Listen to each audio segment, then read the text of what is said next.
Esmeralda, Jon M.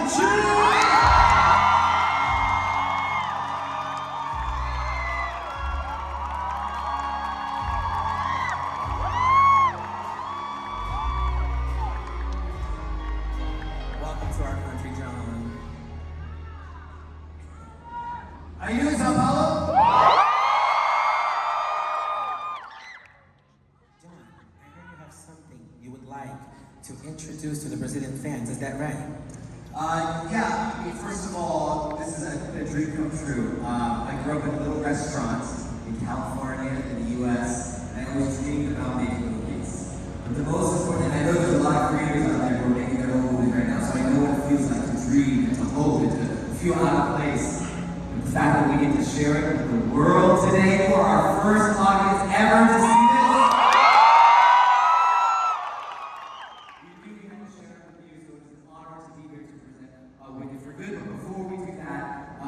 You know we're missing one person in our hearts today. We are. Ariana, she tried her hardest and she has a little message for you guys.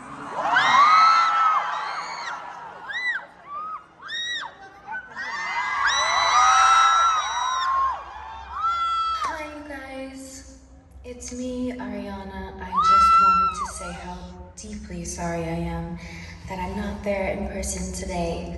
My team and I tried absolutely everything humanly possible to fix this and to get me there. My original flight was delayed 16 hours, and then we had to deplane. And by the time we started checking to see if I could get on other flights, I even tried to get on Johnny's flight. There were no seats available. And then we started calling around like crazy people, trying to find a private jet. And the problem is, in order to fly private into Brazil, you need a permit, which takes 48 hours for them to approve and process, which I didn't know, obviously, until now. And the only reason why I didn't leave days early was because I've been working. And I was so excited about this moment that I literally had a countdown. I was like counting down to this moment with you all. I have been so excited and I've been looking forward to it. It was important to me to tell you how hard we tried and that you know how important Brazilian fans are to me, and how important you are to us, to the Wicked family. We appreciate your love so much. We're so lucky to have you and to be starting this tour off in São Paulo. So yeah, I just wanted to say that and express my gratitude and my deepest apologies for not being there right now. I'm devastated and I will make it up to you. And most importantly is I hope you have the most beautiful night tonight and that you enjoy the brilliant performances of Cynthia Erivo and Jonathan Bailey and the brilliant work of Jon M and this entire Wicked family. They are so lucky to be there with you tonight because the love of the Brazilian fans is unlike anything in the entire world. And I am with you in spirit, and I just love you and I will make this up to you. Thank you for your understanding and I hope it's a really beautiful night tonight. Please, please, please enjoy Wicked for Good.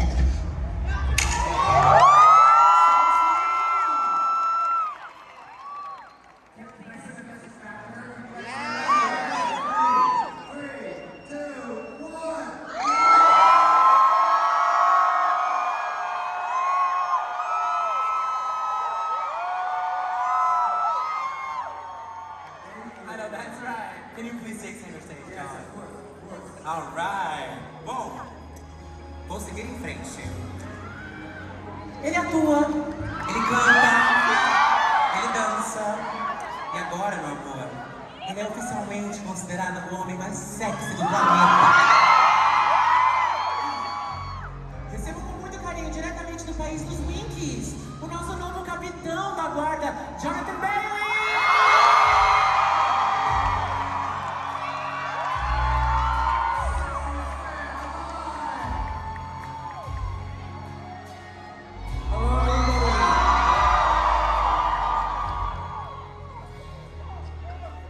Oh, uau!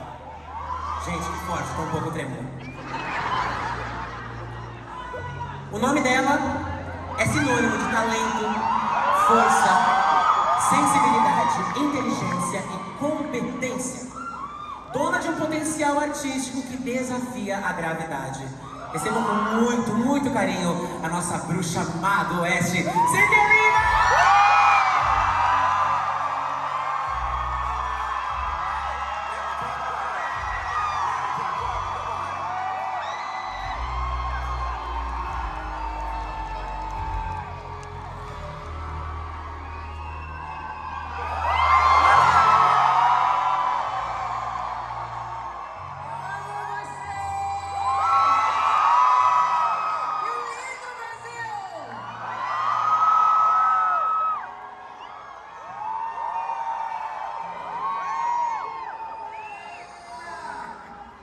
Oh my God, not the camcorder.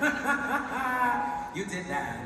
Wow, you guys. Well, first and foremost, I would like to give you a very, very warm welcome to Brazil, okay? In Brazilian Portuguese, bem-vindos. And you say, obrigado. That's right. It's been a while since we've met in LA for the first round. And holy Oz, it's been one hell of a ride, I imagine. So congratulations on every tiny bit of it. So this time around, the fans actually helped us with the questions. So just know, this is all them speaking. I'm just the messenger. Starting with you, Jon. Jon Chu, as the one who was in all the endless meetings and complex conversations, and like conceiving this extraordinary cinematic experience, and also sitting behind that monitor every day. Yes.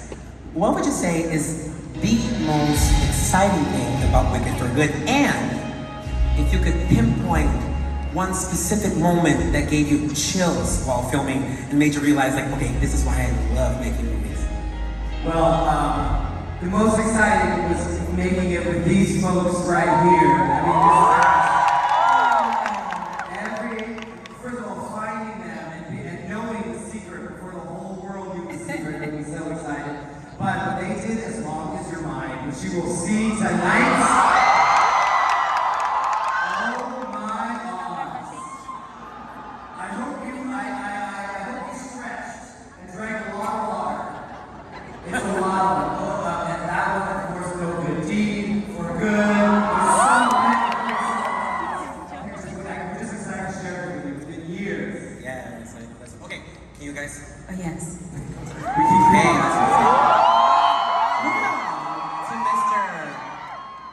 Mr. Sexiest Man on the Planet. In this one, Fiyero goes through, I guess you could say, more than one massive transformation, not to spoil anything to those who maybe haven't read the book or seen the stage play, which I doubt in here. If you could please give us your vision on Fiyero's character arc, really. And if you could give a piece of advice to your character, what would that be? Ooh, stay away from fields. No, I think I obviously met Jon M and I was listening to songs that Fiyero sings, Dancing Through Life, and in the second act, As Long As You're Mine. Dancing Through Life, I think, is all about someone who is creating chaos, trying not to care about anything, because that seems to be the best way to glide and dance through life. And then he meets someone who shows him what it is to care, and then he's on this journey of realizing something that's more impactful and meaningful. And at the beginning of the film, as you'll see, he is spinning in a quiet rebellion. And the second film is all about choices. He loves Galinda and Elphaba dearly, but it's about when you meet someone who is making a change, it's how you support them, and I think that's what I understand Fiyero's arc to be about. Amazing. I love it. Okay. Miss Cynthia. Yeah. Oh my God. In this one, we see our little green baby with dreams and aspirations blossom into this badass superhero. Elphaba is a powerful but misunderstood character. That's right. So how would you say you found the balance between the strength and the vulnerability in her? I think I've always seen the vulnerability in her, and I think it's about vacillating between the power and using the vulnerability within her to show the power. I think it's a really powerful moment when she and Fiyero sing As Long As You're Mine, because it's the first time that she's sort of really able to show her softer side. And I think in the end, it's the softer side of her that allows her to let the power shine. Yeah. Jon, you are known for creating grand cinematic visuals. How did you bring the magical world of Oz to life without losing the story's heart? I think that's something we understood from the very beginning, with all of us, that we just sit in a room and talk about it. We went through every line, every lyric, and we knew that this movie, as big as it was, as one message we wanted to take the audience, we wanted you to see it big, we wanted you to feel it deeply. That cinema can really get you to see the truth. That fiction brings you to a message that maybe on a regular day you cannot actually process, but through a story about characters that you fall in love with and you root for, that you can see something in all of us. That we're not alone in our fight, to be courageous, to be joyful and not ashamed of that joy, to find love, to sacrifice, and also to forgive each other. So I think that's what we always talk about every day on set. It was not about the choreography or the sets or the costumes, actually about all the little things, actually. And that's why Jon M is a That's what I genius. was about to say. I was about to say the same thing. I think the heart of this, I really do believe the heart of this is Jon M. The dedication and the generosity and the kindness with which he led this entire cast and crew in these two movies is beyond anything. People, you have to understand that we shot these movies simultaneously, not one after the other, not 1 year after the other, at the same time. And every single day he would come to the set, leading with kindness and joy and generosity, even when he was the most tiredest person in the world. And he still gave us the space to play and discover these characters for who they are. So the reason it has the heart is because the heart was in it in the first place. That's An amazing conductor of our Admiral train, that's Jon. Jonathan, what was your strategy to create chemistry with both leads? I mean, was there a moment where a small detail, like a look, a wink, a silence, completely changed the romantic dynamic? Listen, when you turn up to set and you have Cynthia Erivo and Ariana Grande, all you have to do is to witness what's going on and to listen and to be present. But no, for Fiyero and, with both Glinda and Elphaba, it's about what's not said. It's about discovering in looks and yearning and trying to understand someone without being able to communicate. And that's how they find each other physically, and it's deeply sensual. We are in for a treat. Anyone anxious to, as long as you're mine? I know I am. Cynthia, which part of Elphaba from Wicked for Good touched you the most as an artist and as a woman? Which parts? As we're here and we're talking about as Fiyero and Elphaba and As Long As You're Mine, I actually think the wonderful thing that doesn't really get spoken about very much is her sensuality, is her desire, is her rage and passion. And I think that's something that I loved discovering in this part, that she, while she has the fight for the animals and she wants to fight for what's good, there is still a desire and a love that she has deep within her that sort of she has to discover herself. There's the humanity in her, yeah. We love seeing you step into our heart. Well, all good things must come to an end, right? Unfortunately, our time together is almost over, but before we go, we have one last question for the three of you. Yes. What is the main message you hope audiences take home after watching Wicked for Good? Starting with you, Cynthia. I think I want people to take away from this that no voice is too small to change things. And that if you are set in a way, don't be afraid to change, because maybe the change is where you make change. You know what I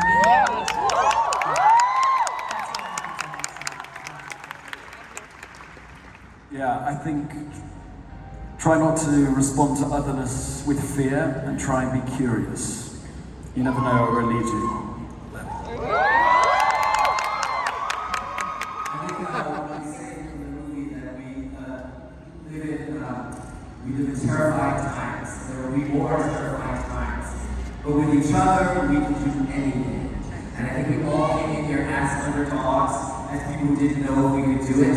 We didn't know if we could do it, but we wanted to make the greatest cinema experience that you could have anywhere in the world, that you would put on your shelf, and you would revisit for years to come, stuff that made us fall in love with movies. So I hope that the audience takes both movie 1 and movie 2 as this whole year-long relationship with us into the world of movies and who we can actually be, and that you take that forward to be courageous and be who you need to be.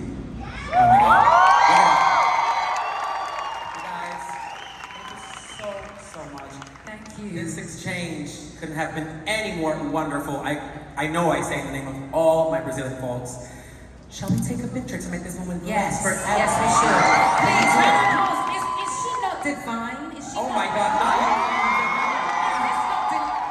Wonderful. Thank you so much for doing this for Thank us. you. Yes. Oh my God, I'm obsessed with you. Okay, here's Jennifer and Lottie. You guys, center stage is maybe about here. So if we could just like scooch in. Yeah, with the audience as a background. Pode levantar, Brasil. Everyone out. Vamos fazer aquela fotona em Oz, tá bom? Okay, in 3, everybody say shiz, okay? Is that right? Okay. Okay, 1, 2, 3, shiz!